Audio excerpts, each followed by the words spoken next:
네, 여러분 반갑습니다.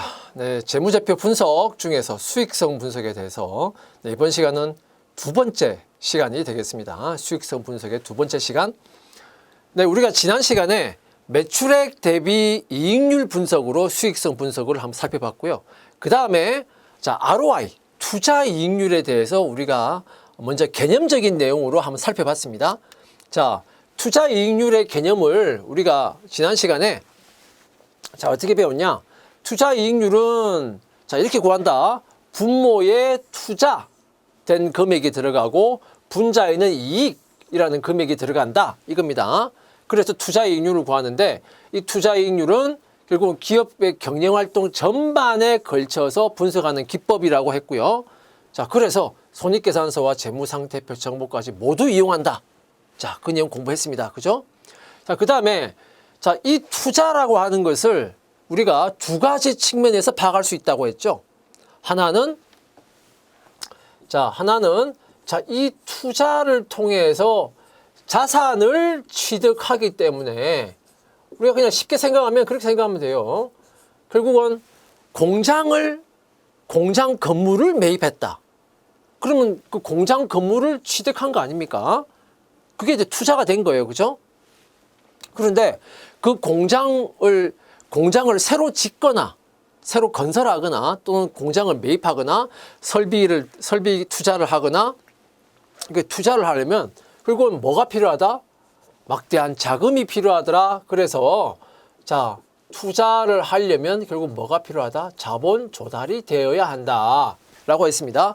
그래서 이 투자라는 것을 자산 취득의 측면에서도 파악할 수 있고 자본 조달의 측면에서도 파악할 수 있다. 이렇게 얘기했는데 그 중에서 첫 번째로 자산의 측면에서 투자를 파악을 할 때 ROI는 투자분의 이익이었는데 여기서 이제 분모의 투자라고 하는 것을 자산 중에서 가장 핵심적인 거, 영업활동의 가장 핵심적인 건 결국 영업자산이잖아요. 그죠?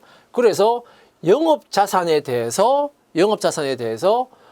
영업자산을 투자, 즉 분모에다가 우리가 넣고 그 다음에 그러면 분자의 이익에는 뭐가 들어가야 되냐? 분모하고 분자가 서로 관련성이 높은 항목끼리 같이 들어가야, 같이 대응돼서 들어가야 거기서 나온 이 이익률, 거기서 나온 비율이 의미가 있는 비율이 나오는 거예요. 그죠? 그래서 분자에는 이제 영업이익이 들어가는 것이다 이거예요. 영업활동에서 이익이 얼마나 났냐 이겁니다. 이게 분모와 분자에 서로 대응된다. 만약에 영업자산뿐만 아니고 기업의 총자산 또는 총자본, 같은 말이라고 했죠. 총자본을 가지고 총자산을 분모에 넣는다면 그러면 분자에는 어떤 이익이 들어간다? 채권자에 기속되는 이익, 주주에 기속되는 이익, 이게 같이 합산해서 분자에 들어가야 거기에 분모, 총자산에 맞는 이익률이 나오게 된다 이거예요. 이익률이 나오게 된다. 그죠? 그런 말을 했습니다. 그리고 우리가 좀 협의의 개념으로 ROI를 우리가 말할 때는 흔히 이제 이 영업자산에 대해서 영업이익을 가지고 구한 ROI, 요거를 이제 협의의 개념에서 ROI라고 이야기를 많이 한다라는 말까지 했고요. 그 다음에 투자를 자본 조달의 측면에서 파악할 때는 이 내용을 이제 설명을 했습니다. 그죠? 그래서 총자본은 총자산하고 같은 것이다. 채권자에 기속되는 이익, 주주한테 기속되는 이익 이렇게 말을 했고, 그 다음에 총자본 중에서도 자기 자본만 본다면, 자기 자본만을 가지고 ROI를 구한다면 그러면 분자에는 뭐가 와야 되나? 주주한테 기속되는 이익만 오면 되지. 그러니까 당기순이익이 오는 거예요. 자기 자본 중에서도 우선주 빼고 보통주 자본만을 가지고 ROI를 구한다면 그러면 이 분자에는 뭐가 올까? 보통 주주한테 기속되는 이익이 와야 되겠죠. 그러니까 당기순이익에서 우선 주주한테 주는 배당금을 뺀 게 분자에 오게 된다. 그리고 마지막으로 이제 장기 자본이라고 하는 것을 가지고 ROI를 구할 수도 있는데 이 경우에는 자, 장기 채권자한테 기속되는 이익과 주주한테 기속되는 이익, 자, 이게 분자에 온다. 이렇게 말했고, 자, 이런 부분을 나중에 자세하게 설명하겠다라고 제가 바로 직전 시간, 지난 시간에 이야기를 했었습니다. 자, 그러면 이제 우리가 먼저 영업자산에 대한 그 영업자산을 가지고 ROI를 구해봅시다. 그러면 그걸 이제 우리가 영업자산 이익률이다. 이렇게 말할 수 있겠죠. 자, 영업자산 이익률. 자, 이렇게 말할 수 있겠습니다. 자, 그러면 이걸 영업자산을 가지고 ROI를 구하면 그걸 이제 우리가 영업자산 이익률 이렇게 말할 수 있는데 그러면 분모와 분자에 뭐가 들어갈까? 그리고 분모에는 영업자산이 들어가는 것이고 분자에는 영업이익이 들어가는 것이다. 그죠?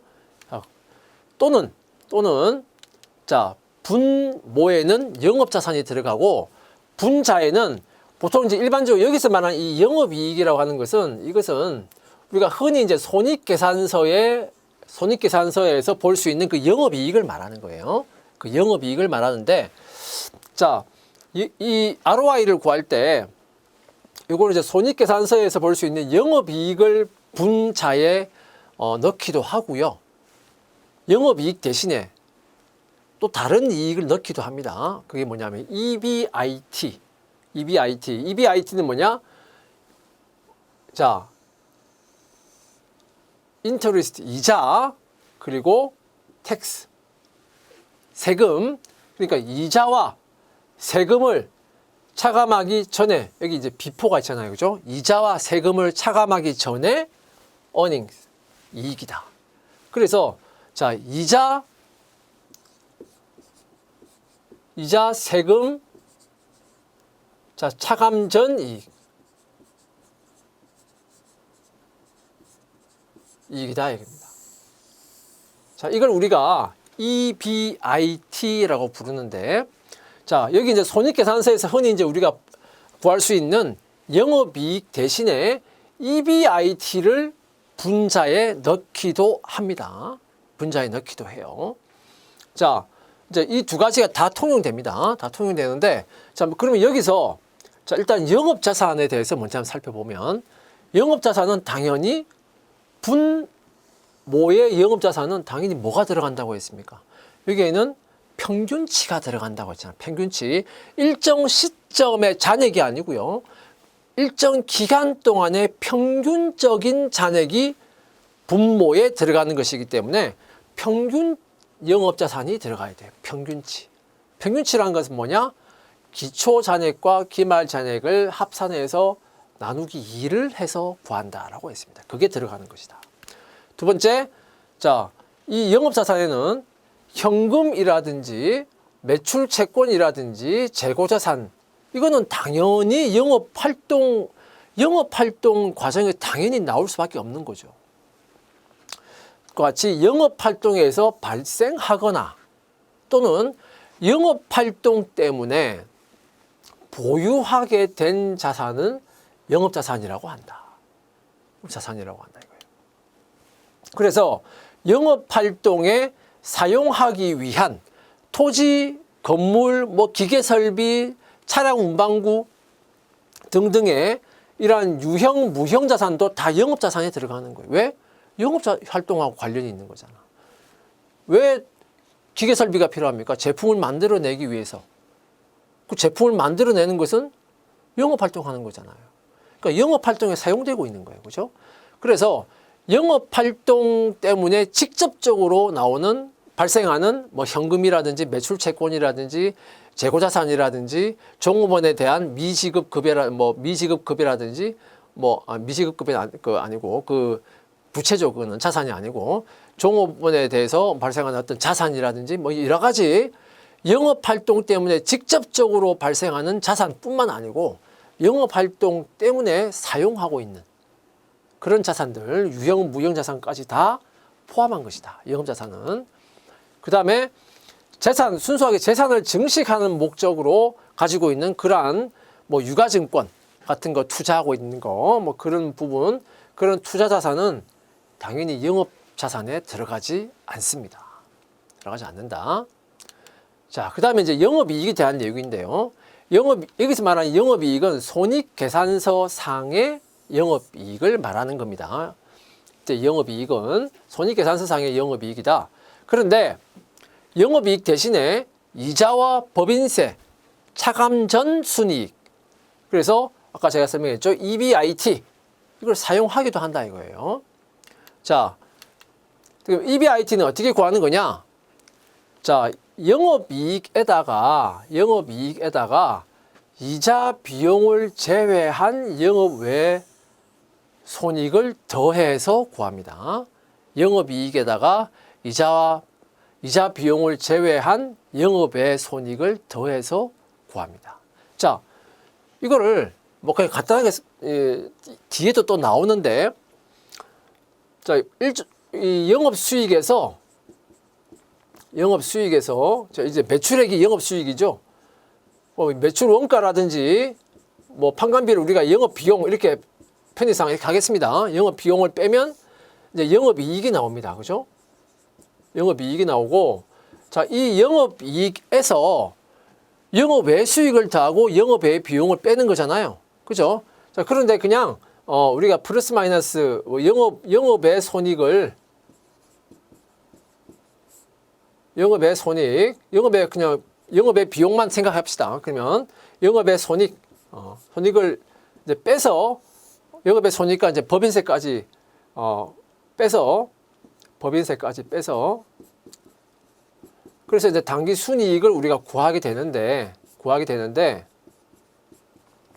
자, 그런데 이제 이 영업외 손익 안에 영업외 손익을 이제 두 가지로 나누면, 자, 이자 비용이 있고요. 이자 비용을 제외한 게 있다 이거예요. 이자 비용을 뺀 나머지로 이제 구성이 되겠죠. 그죠?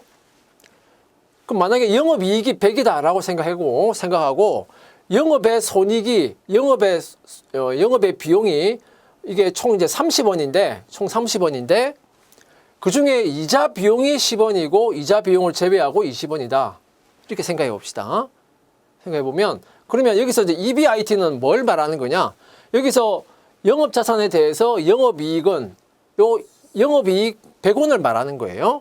100원을 말하는 것이고, EBIT라고 하는 것은, 자, 영업이익뿐만이 아니고 이자 비용을 제외한 20원까지 포함해서 120원을 우리가 EBIT 이렇게 말합니다. EBIT 이렇게 말하는 거예요. 그러면 EBIT는 120원. 자, 이걸 왜 이제 이게 나오는 거냐면, 결국은 이자를 내가 지급을 해야 되는데, 그 이자는 무슨 돈으로 지급하냐? 이자는 영업이익하고 영업이익을 제외한 나머지 부분을 합산해서 이자를 주는 거 아니냐. 그죠? 그래야 영업이익뿐만이 아니고 영업 외적인 부분에서 발생한 것까지 포함해서 그걸 가지고 이자를 지급하는 거기 때문에 그래서 EBIT는 이자를 중심으로 해서 이익을 산출하는 방법이에요. 이자를 중심으로 해서. 그래서 자, 여기 EBIT를 사용하기도 합니다. EBIT를 사용하기도 합니다. 그런데 이제 EBIT 개념까지 막 이렇게 하고 하면 조금 복잡해지니까, 자, 우리는 보통 이제 이 영업이익을 가지고 설명을 하겠습니다. 자, 만약에 이자 비용을 제외한 나머지 영업의 손익이 없어, 0이야. 그러면 영업이익하고 EBIT는 결국은 같은 겁니다. 같게 되는 거예요. 그죠? 자, 그 다음에 이제 총자산 이익률을 보면, 이 총자산 이익률을 우리가 보통 ROA 이렇게 말합니다. ROA. Return on Asset 해서 ROA라고 말해요. 총자산 이익률. 그럼 만약에 이 총자산 이익률을 가지고 구해보면, ROI를 구해보면, 자, 분모에는 그 뭐가 들어가겠어요? 당연히 총자산이 들어가겠지. 그럼 분자에는 뭐가 들어간다고 그랬습니까? 이미 우리가 배웠습니다. 그죠? 자, 세후 이자 비용과 당기 순이익이 분자에 들어가는데, 자, 우리가 배울 때는 자, 채권자한테 기속되는 이익이 있고 주주한테 기속되는 이익이 들어간다라고 했잖아요. 그죠? 주주한테 기속되는 이익이 바로 당기순이익인 것이고 채권자한테 기속되는 이익이 바로 뭐냐? 세후이자 비용이다 이겁니다. 세후이자 비용이다. 자, 채권자 돈을 빌렸으면, 회사에서 돈을 빌렸으면 채권자한테 이자를 줘야 될 거 아닙니까? 채권자한테 이자를 주는 거니까 결국 이자를 주는 채권자 입장에서는 이자를 주는 것이고, 그렇죠? 이자를 주는 것이고 채권자 입장에서는 이자를 받는 거죠. 그래서 채권자한테 기속되는 이익이라고 하는 것은 결국 회사 입장에서 보면 이자를 주는 거니까 이자 비용이다 이겁니다. 그런데 세금이 있으면 세금 효과까지 고려를 해야 됩니다.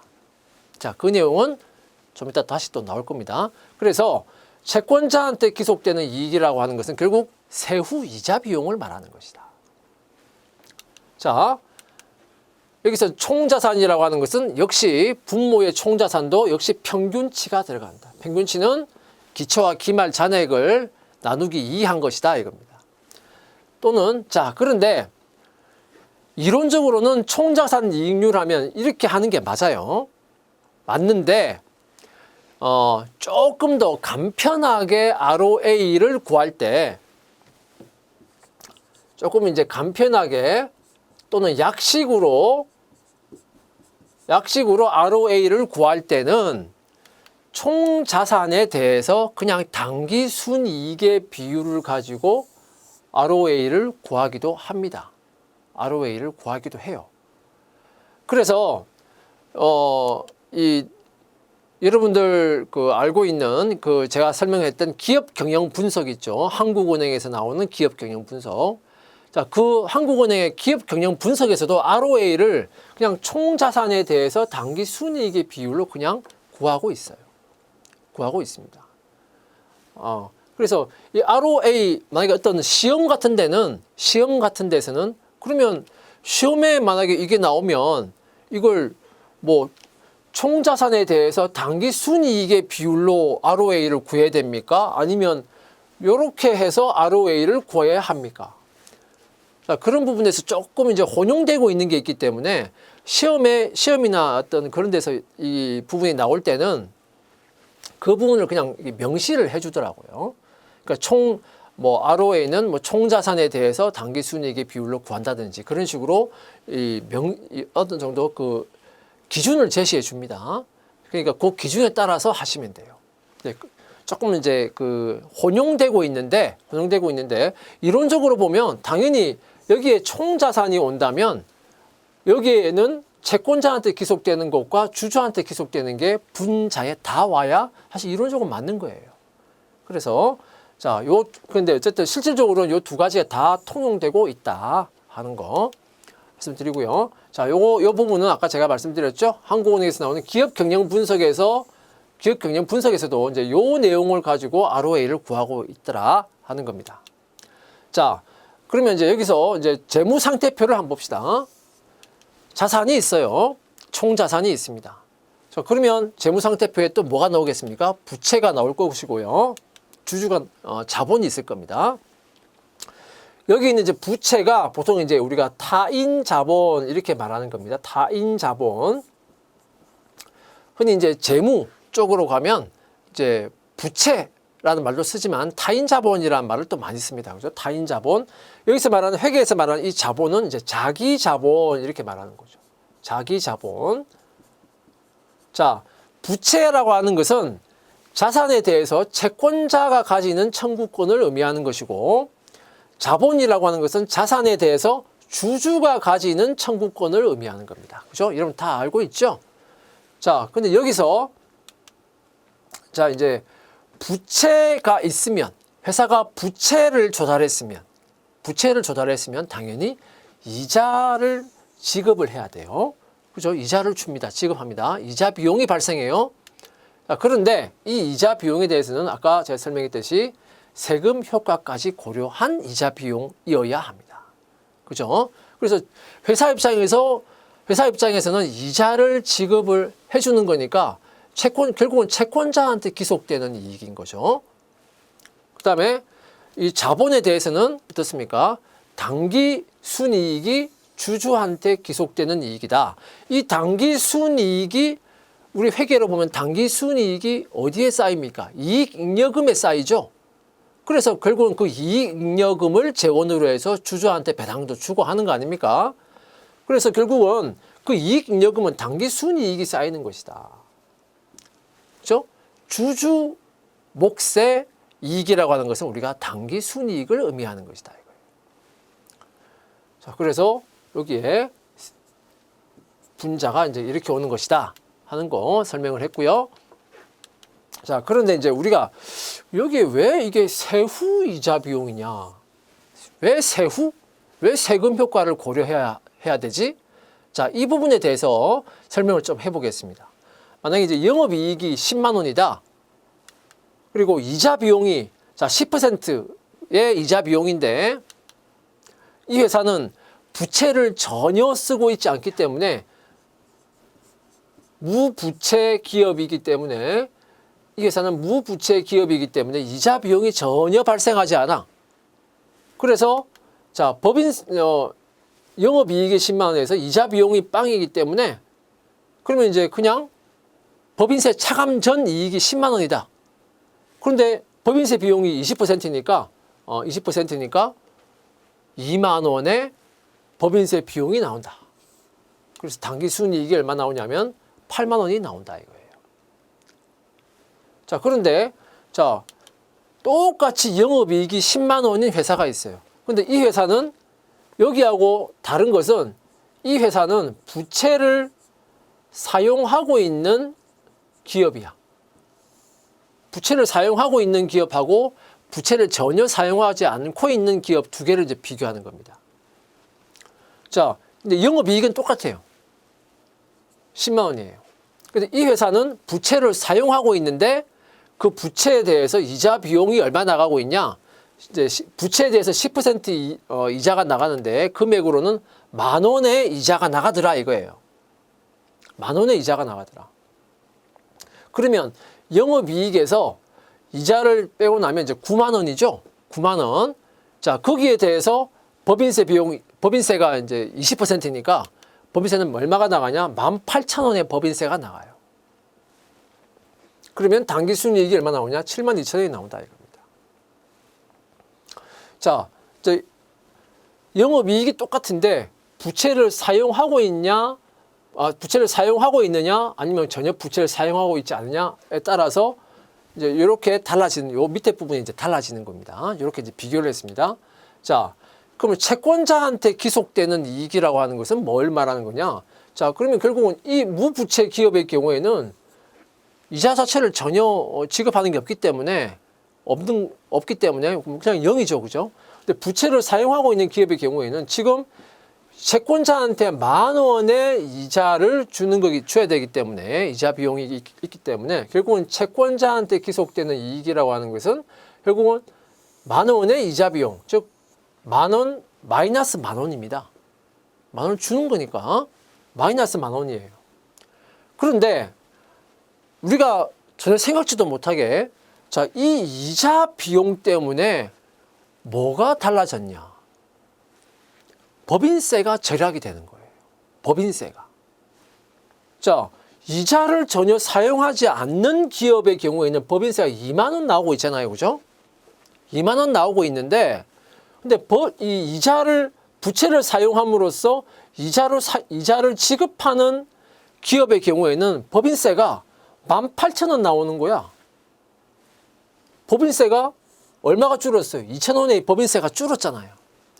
이 2,000원의 법인세가 감소한 이유는 뭡니까? 10,000원의 이자 비용 때문에 그렇습니다. 그죠? 10,000원의 이자 비용.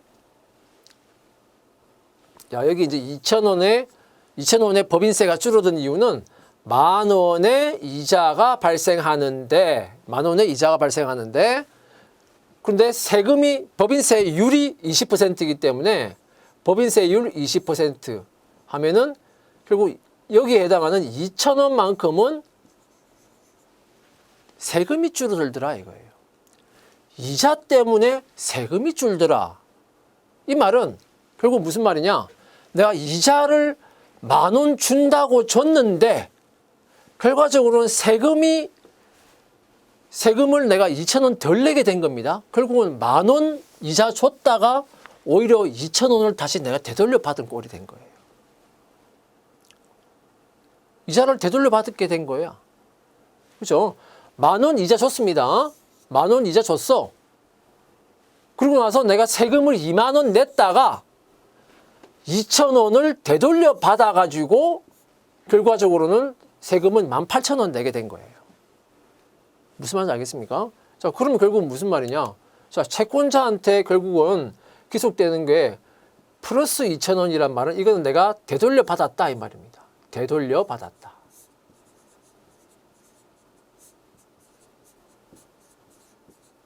되돌려 받았다. 자, 이렇게 생각하세요. 되돌려 받았다. 그러니까 10,000원 이자 줬어. 10,000원 이자 줬습니다. 그 다음에 내가 세금을 20,000원인 줄 알고 세금 20,000원 냈어. 그런데 아니야. 너는 10,000원 때문에 세금이 줄었어. 해가지고 내가 세금 2,000원을 내가 도로 환급을 받아버렸네. 그래서 세금은 18,000원을 낸 게 부담하게 된 겁니다. 결국 무슨 말이냐면 10,000원 이자 냈는데 세금을 2,000원만큼 되돌려 받아서 그래서 결국은 나는 순수하게 보면 이자는 얼마 부담하게 된 거다. 순수하게 보면 이자는 8,000원만큼을 결국은 부담하게 된 것이다. 이거예요. 8,000원만큼 부담하게 된 것이다. 그죠? 결국은 자, 결국은 이 2,000원은 뭡니까? 10,000원에 대해서 세율 20%였잖아요. 그죠? 세율 20%였잖아. 그럼 결국은 뭡니까? 요거는 세금을 생각하고 나면 결국은 10,000원 곱하기 1 마이너스 0.2 세율. 한 세후 개념이 된다 이거예요. 결과적으로 실질적으로 부담한 이자는 10,000원이 아니고 세금 효과까지 고려하면 난 8,000원만 이자를 부담하게 된 것이다. 8,000원만 이자를 부담하게 된다. 세금 효과까지 고려한 거다 이거예요. 자, 그 부분 때문에 자, 그래서 실질적으로는 8,000원만큼만 부담하게 된다. 이 8,000원 어떻게 나왔다? 명목상의 이자 10,000원 곱하기 1 마이너스 세율 0.2 해가지고 8,000원이 나오게 된 겁니다. 그죠? 그래서 결국 여기서 이제 세금이 있게 되면 이자 비용 때문에 내가 세금을 되돌려 받는 그런 효과가 있기 때문에 결국 세금까지 고려해서 내가 회사가 실질적으로 부담하는 이자를 분자에다가 쓰게 되는 거예요. 그래서 세후 이자 비용을 쓰게 되는 것이다. 자, 그 다음에 당기 순이익은 주주한테 기속되는 이익인 거죠. 그래서 여기 이제 당기 순이익으로 여기는 이제 당기 순이익으로 72,000원이 분자에 들어가게 되는 것이고 세후 이자 비용으로 여기서는 얼마 들어갑니까? 8,000원만큼이 분자에 들어가게 되는 거예요. 자, 그 다음에 영업자산 이익률과 총자산 이익률의 예제를 가지고 한번 봅시다. 손익계산서에 지금 매출액이 1,000원이고요. 매출원가 판관비가 700원이고 그래서 영업이익이 300원 나왔습니다. 자, 이자 비용이 50원이고요. 이자 비용이 50원이고 법인세 차감 전 이익이 그래서 250원이 나왔고 법인세 비용 세율이 지금 20%이기 때문에 250원에 20%에서 법인세는 50원이 나왔습니다. 당기순이익은 200원이 나온 거다. 자, 손익계산서가 이렇게 돼 있어요. 자, 재무상태표를 보니까 자, 2000X1년 말이라고 하면 결국 이거는 2000X2년 1월 1일하고 같은 거다라고 생각하시면 되고 자, 그 다음 2000X2년 12월 말. 자, 기초와 기말 잔액이 이렇게 나와 있습니다. 자, 유동자산과 비유동자산. 자, 잔액이 다 나와 있고요. 자산 합계를 보면 기초 1,000원인데 기말에는 1,500원이 됐네요. 그 다음에 부채도 역시 이제 부채는 유동부채, 비유동부채가 나와 있고요. 부채 합계가 나와 있고 자본을 보니까 자, 보통주 자본금, 유선주 자본금, 자, 주식 발행 초과금은 다 보통주의 주식 발행 초과금이다. 그 다음에 이익잉여금까지 해서 자본 합계 700원, 그다음에 기말에는 1,000원. 자, 이렇게 나와 있습니다. 재무상태표가 이제 이렇게 나와 있어요. 자, 여기에서 이제 비유동자산에, 여기 보면 이제 비유동자산이 650원, 1,050원 이렇게 있는데, 자, 비유동자산에 2000X1년에는 150원만큼의 투자자산이 들어가 있고, 2000X2년에는 320원만큼의 투자자산이 들어가 있다 이거예요. 그러니까 여기 2000X1년에는 150원만큼의 투자자산이 들어가 있다. 투자자산이 들어가 있다 이 말은 비영업자산이 150원 포함되어 있다 이 말이죠. 그러면 영업자산으로만 생각하면 650 빼기 150 하면 영업자산만 보면 500원이라는 거예요. 자, 1,050원 중에는 320원만큼의 비영업자산이 들어가 있다. 자, 이렇게 된 거죠. 자, 그건 말이 있고. 자, 이 상황에서 자, 이 서울의 요약 재무제표를 보고 총자산 이익률하고 영업자산 이익률을 구해봐라 라고 했습니다. 먼저 총자산 이익률을 보면, 자, 총자산은 지금 기초에 1,000원, 그다음에 기말에 1,500원, 그래서 나누기 2를 하면 이제 평균 잔액이 나온다고 했죠. 2000X2년도에 평균적으로 유지된 금액이 얼마냐. 자, 그 다음에 여기에 지금 당기 순이익이 200원이 있습니다. 그죠? 주주한테 기속되는 이익은 당기 순이익 200원. 그 다음에 이자 비용 얼마가 있냐면 50원의 이자 비용이 있었는데 세후라고 했잖아요. 세후기 때문에 자, 지금 세율이 20% 0.2죠. 그러니까 1-0.2 해서 세후 이자 비용을 구하면, 자, 이거는 이제 채권자한테 실질적으로 채권자한테 내가 주는 거. 회사 입장에서 채권자한테 실질적으로 주는 거. 그죠? 요거는 주주한테 실질적으로 기속되는 이익. 자, 이렇게 해서 총자산 이익률을 구하면 0.192, 19.2% 이렇게 써도 되고요. 자, 그 다음에, 자, 여기서 이제 총자산 이익률을, 그러니까 약식으로 했을 때, 총자산에 대해서 분자를 그냥 당기 순이익만을 가지고 총자산 이익률 ROA를 구할 수도 있다고 했죠. 만약에 그렇게 구한다면, 분모는 그대로 가고요. 그대로 있고, 분자에 요 세후이자 비용은 빼고 뭐만 넣으면 돼요? 200원만 들어가면, 그러면은 총자산 이익률은 16%, 즉 0.16로 구할 수가 있습니다. 그렇죠?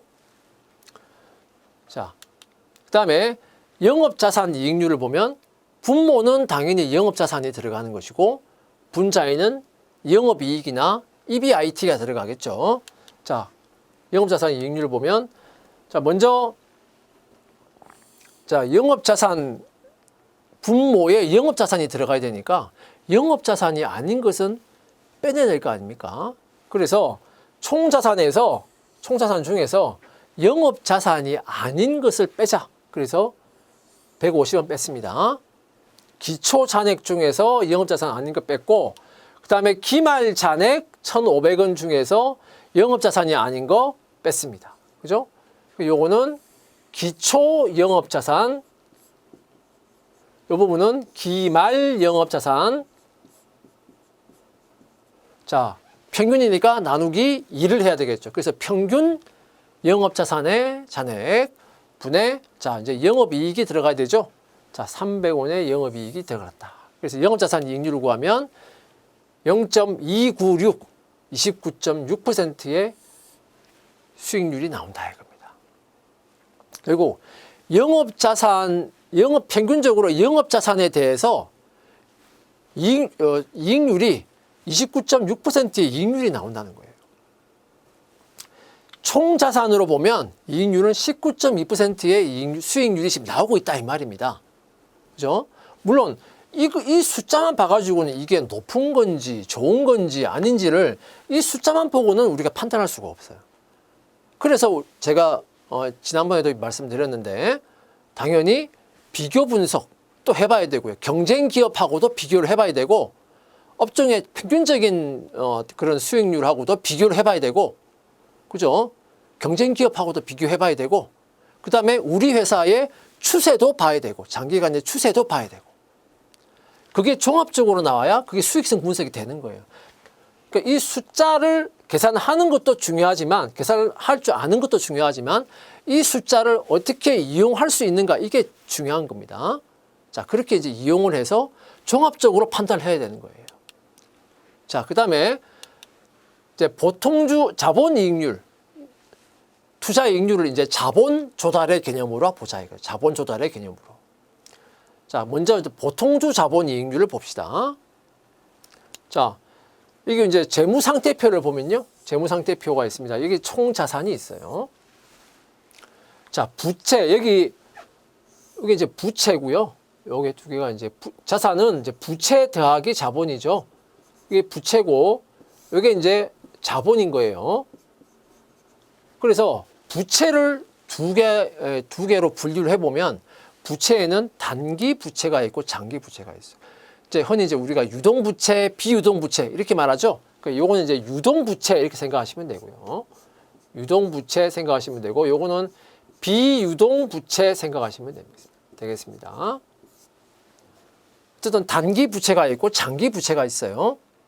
그 다음에 자본에는 우리가 이미 알고 있지만, 자, 우선주 자본이 있고 보통주 자본이 있는 거예요. 자, 이렇게 부채와 자본을 이렇게 각각 두 개씩 이렇게 또 세분화시키는 겁니다. 자, 그 중에서 자, 우리가 자본 조달의 측면에서 본다고 했습니다. 요 밑에 제일 밑에 있는 보통주 자본만 가지고 보는 거야. 그러면은 이 보통주 자본만을 가지고 이익률을 구해본다 이거. 수익률을 구한다. 그럼 그게 이제 보통주 자본 이익률이 돼요. 보통주 자본 이익률. 그럼 보통주 자본 이익률은 어떻게 구하냐? 자, 보통주 자본이 분모에 들어가지. 근데 분모에 들어가는 것은 무조건 평균치라고 했습니다. 그리고 분자에는 이제 뭐가 들어갑니까? 보통 주주한테 가는 이익이 들어가야 되겠죠? 그러면은 당기 순이익에서 뭐가 빠져야 돼? 우선 주주한테 먼저 배당을 주는 거잖아요. 당기 순이익 중에서 우선 주주한테 배당을 주고 나서 남는 게 보통 주주 거야. 그죠? 그래서 우선주 배당금을 뺀 게 분자에 들어간다. 그래서 보통주 자본 이익률을 구하는 거예요. 자, 보통주만을 가지고 이익률을 구했다 이겁니다. 자, 그 다음에 두 번째. 자, 이제 범위가 넓어졌습니다. 보통주 자본과 우선주 자본을 모두 합산한 거. 이게 결국 뭡니까? 이거는 이제 회계에서 흔히 그냥 우리가 말하는 자본. 그죠? 그리고 자기 자본이라고 말하잖아요. 이거를. 그래서 이걸 가지고 이익률을 구하면 그게 바로 자기 자본 이익률이에요. 자기 자본 이익률. 그럼 자기 자본 이익률은 결국은 주주한테 가는 이익률을 봐야 될 거 아닙니까? 그래서 이거는 분모에 뭐가 들어간다? 자기 자본의 금액이 들어간다. 이것도 역시 평균치입니다. 분자에는 뭐가 들어간다? 우선 주주와 보통 주주, 어쨌든 주주한테 가는 거 당기 순이익이 들어가겠지. 자기 자본 이익률을 이렇게 구하는 겁니다. 그 다음에 자, 다시 이제 범위가 넓어집니다. 제가 아까 장기 자본이라는 말이 나왔는데 거기서는 제가 설명을 좀 더 자세하게는 안 했습니다. 그죠? 그러면 장기 자본이라고 하는 것은 뭐냐? 자, 부채라고 하는 것은 타인 자본이라고 했죠. 자본은 자기 자본이죠. 그런데 기본적으로 자기 자본은 만기가 있어요, 없어요? 자기 자본이라고 하는 것은 이건 자기 자본이니까 내 호주머니란 말이에요. 만기라고 하는 게 없단 말이에요. 이거는 자기 자본은 기본적으로 만기가 없다. 그래서 자기 자본은 기본적으로 이거는 장기 자본에 들어가요. 만기라는 게 없어요. 그죠? 만기가 없어. 그리고 부채 중에서도 부채는 만기가 있잖아요. 내가 상환을 해야 될 만기가 있어. 근데 그 만기가 장기인 부채. 만기가 장기인 부채. 그러면은 요 세 가지를 합치면 자기 자본, 요 두 가지 요 합한 게 자기 자본이죠. 자기 자본하고 부채 중에서도 만기가 장기인 부채, 장기 부채를 합치면 이건 결국 우리가 이걸 합쳐서 우리가 뭐라고 한다? 이걸 이제 장기 자본 이렇게 말을 하는 거예요. 그럼 이 장기 자본에 대해서 이익률을 구해보자. 그게 이제 장기 자본 이익률인데, 그럼 분모에 이제 뭐가 들어갑니까? 자기 자본 더하기 장기 부채가 분모에 들어가요. 이거는 물론 평균치입니다. 평균치. 그리고 분자에는 뭐가 들어간다? 자기 자본에 대한 이익은 당기 순이익이죠. 그럼 장기 부채의 채권자한테 갈 이익이 들어가야 되겠죠. 여기는 어쨌든 이거는 부채니까 여기도 역시 세후 이자 비용이 들어가는데, 이때 이 세후 이자 비용은 누구한테 가는 이자 비용? 장기 부채의 채권자한테 가는 이자를 말하는 거예요. 자, 그래서 장기 자본 이익률을 우리가 구할 수 있는 겁니다. 자, 장기 부채 관련 이자 비용이다. 그 다음에 자, 요걸 이제 다 합치면 결국은 이건 뭡니까? 부채와 자본을 합산한 거죠. 그럼 이걸 우리가 타인 자본과 자기 자본을 다 합산한 거니까 총 자본 이렇게 말하는 거고, 그 총 자본은 결국 뭐하고 같다? 자산하고 같다 이거예요. 그래서 총 자본 이익률. 자, 총 자본 이익률. 그래서 자기 자본과 부채를 합산한 거고, 역시 이것도 평균치가 들어가는 거다. 그러면 자기 자본에 대한 이익, 당기 순이익하고 부채, 즉 채권자 기속되는 이익, 즉 세후 이자 비용, 이 분자에 또 들어간다 이거예요. 자, 그래서 총자본 이익률을 구한다. 결국 총자본 이익률하고 총자산 이익률은 그래서 같은 겁니다. 그래서 같은 거예요. 그래서 총자본 이익률은 이렇게 구하고 총자산 이익률은 총자산분의 당기순이익으로 구하고, 이렇게 돼버리면은 그리고 총자산하고 총자본은 같은 건데 총자본 이익률은 이렇게 구하고, 총자산 이익률은 총자산분의 당기순이익으로 구하고, 이러면 이 두 개가 일치하지 않잖아요. 그래서 이론적으로는 총자본 이익률이나 총자산 이익률은 다 이렇게 구하는 게 이론적으로 맞다 이겁니다. 이론적으로 맞다 이거예요. 단 우리가 이제 좀 더 약식으로 총자산 이익률을 구할 때 분자에 당기 순이익만 넣어서 구할 수도 있다는 거야. 자, 그렇게 이해하시면 되겠습니다. 자, 예제 3번을 보면, 자, 2000X2년도에 손익계산서에 자, 이렇게 나와 있습니다. 지금 영업이익은 300원이고요. 법인세 차감 전 이익은 250원. 법인세 세율이 지금 20%입니다. 그 다음에 당기순이익은 200원 나왔고요. 이자 비용은 50원 이렇게 나왔습니다. 자, 이때 이 이자 비용은 모두 비유동 부채와 관련이 있다. 그러니까 한마디로 이 회사는 유동 부채가 없다는 소리야. 그러니까 유동 부채는 있을 수 있는데 이자 비용이 발생하는 유동 부채는 없다. 이 이자 비용은 모두 비유동 부채와 관련이 있는 이자 비용이다. 자, 그다음에 보통주 배당은 30원, 우선주 배당은 8원.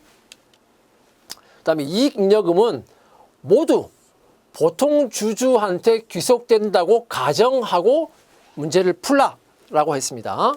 자, 여기 보면 이제 재무상태표가 나오고요. 자, 기본적으로 이 손익계산서하고 재무상태표는 아까 우리가 앞에서 봤던 그 손익계산서 재무상태표하고 같은 거예요. 자, 그러면 먼저 이걸 가지고 자본이익률을 구해봐라 라고 했습니다. 보통주 자본이익률 보면은, 보통주 자본이익률은 분모에는 당연히 뭐가 들어가요? 보통주 자본에 대해서만 들어가면 되겠죠. 그래서 자, 700원에서 80원. 자, 차감하고 뭐고, 이게 총 자본이고, 이거는 자본이고요.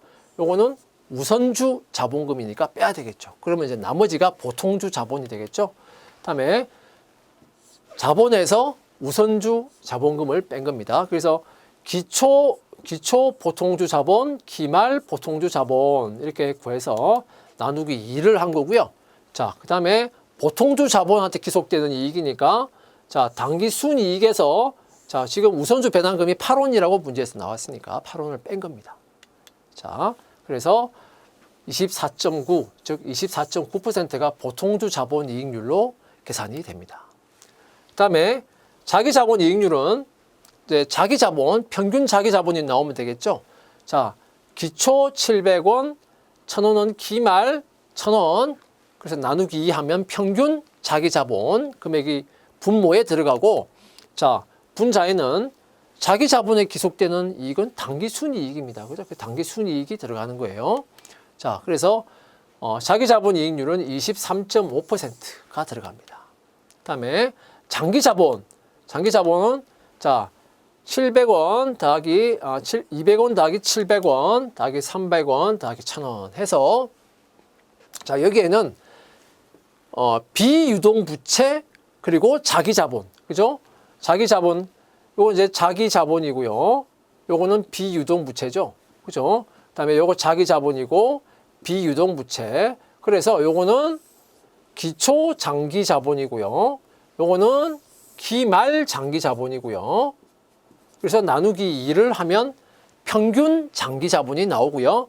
그다음에 자, 자기 자본에 대해서는 200원의 당기 순이익인데, 그다음에 이제 장기 채권자한테 기속되는 이익은 세후 이자 비용을 구하면 되겠죠. 손익계산서에 있는 이자 비용은 모두 다 전액 다 뭐라고 했습니까? 장기 비유동 부채에서 나온 거라고 했으니까 그냥 이자 비용을 그대로 쓰면 돼요. 그리고 세후 이자 비용을 쓰면 되겠다 하는 겁니다. 자, 그러면 0.218, 21.8%가 나옵니다. 그죠? 그 다음에 총 자본 이익률을 구해보면, 자, 결국 부채와 자본의 합계죠. 1,000원 더하기 1,500원, 기초와 기말의 합계 나누기 2 하면, 자, 평균 치 나오고, 자, 200원 더하기, 자, 요거는 당기 순이익, 요거는 세후 이자 비용 해서, 자, 총 자본 이익률을 구해보면 19.2%. 자, 요거는 기본적으로 총 자산 이익률하고 같은 것이다 라고 했습니다.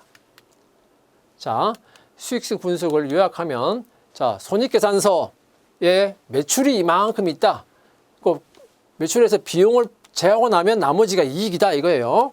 그 다음에 이 매출에 대해서 비용의 비율을 구하면 이제 매출 원가율도 우리가 구할 수 있고, 그리고 이 강의에서 이렇게 크게 다루지는 않았지만 영업 비용률 같은 것도 계산할 수 있겠죠. 그죠? 그럼 매출에 대해서 이익을 계산하면 매출액 대비 이익률, 그래서 매출 총이익률, 영업이익률, 당기순이익률 다 계산할 수 있을 거고요. 재무상태표에 자산은 부채와 자본의 합계로 자산이 구성됩니다. 그죠? 자, 그러면 이제 이 자본에 대해서 이익을 대비하면 우리가 자기 자본 이익률을 구할 수 있고요. 그 다음에 자산에 대해서 이익을 대비해서 우리가 총자산 이익률은 총자본 이익률로 우리가 또 구할 수가 있습니다. 같습니다.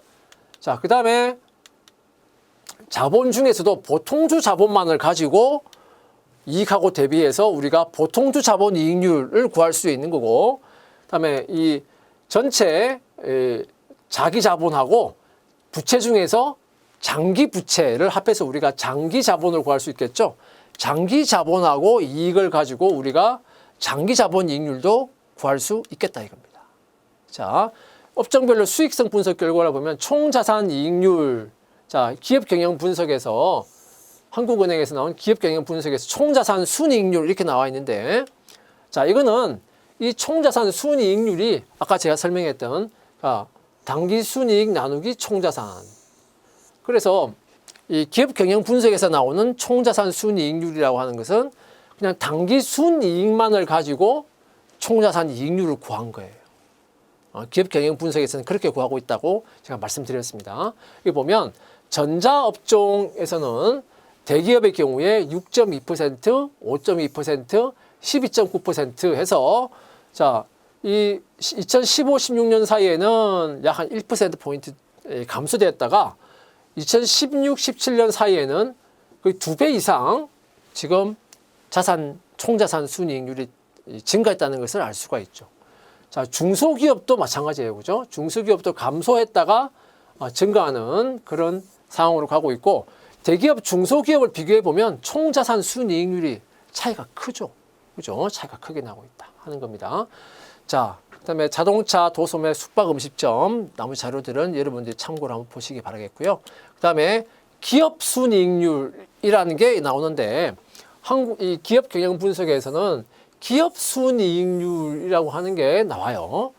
근데 그 기업 순이익률이 뭐냐면 총 자본에 대해서 당기 순이익 더하기 세후 이자 비용해서 구한 게 기업 순이익률입니다. 기업 순이익률 이렇게 구하고 있어요. 그러면 이거는 우리가 앞에서 배웠던 걸로 보면 이거는 뭐하고 같은 겁니까? 총 자본 이익률하고 같은 건데 이 기업 경영 분석에서는 기업 순이익률 해서 구하고 있어요. 자, 이 기업 순이익률은 전자업종의 경우에 6.6%에서 5.5로 떨어졌다가 2016, 17년 사이에 다시 또 크게 증가하는 그런 양상을 보이고 있다 하는 거. 자, 앞에 나왔던 기업 총자산 순이익률하고 비슷한 그 흐름으로 가고 있죠. 자, 여기도 중소기업도 감소했다가 증가하는 그런 흐름으로 가고 있습니다. 그런데 대기업에 비해서는 그렇게 큰 증가는 보이지 않고 있죠. 자동차의 경우에는 이 기업 순이익률이 지속적으로 지금 감소하는 그런 양상을 보이고 있고, 중소기업도 마찬가지입니다. 그죠? 자, 참고로 보시기 바라고요. 그다음에 자기자본 순이익률, 자기자본에 대해서 당기 순이익의 비율로 구한 자기자본 순이익률. 자, 전자업종의 경우에 감소했다가 다시 크게 증가하는. 자, 아까 이 수익성 분석은 거의 그 흐름으로 지금 가고 있습니다. 그죠? 자, 중소기업의 경우에도 감소했다가 증가하죠. 자, 나머지 자동차, 도소매, 다른 업종들도 한번 참고로 보시기 바라겠습니다. 이상 수익성 분석에 대해서 특히 투자 이익률에 대한 자세한 내용을 함께 공부했습니다. 수고했습니다.